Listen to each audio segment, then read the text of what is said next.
मंदिराच्या खाली मंदिर कधी पाहिलंय का? अशाच एका मंदिरात आज मी गेलतो. तर राम राम मंडळी, मीच तो मनोज. मामाच्या गावाला आलो ना, कसं भारी वाटतं.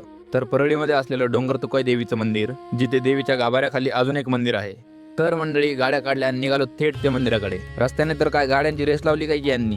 ही एक गाडी, या मागे आपली लाल परी आणि त्याच्या मागे आमची गाडी. मंदिराजवळील वातावरण बघा कसलं भारी आहे. काय झाडी, काय डोंगर, सगळं कसं ओके मध्ये. तर देवीचं दर्शन घेऊन तुम्हाला खाली जायला रस्ता आहे. तिथून खाली गेल्यावर लागतं ते असं अतिशय सुंदर मंदिर. या मागचा इतिहास पाहिला तर कळतं, महाराज इथे तपस्या करत बसलेले, त्यांच्या पादुका पण आहेत इथे. दर्शन वगैरे घेऊन थोडाफार फोटोशूट चालू होता. पण हे बघा, मामाच्या पुरीचं काय चालू आहे आणि तिचे लाड पुरवणारे तिचे मामा.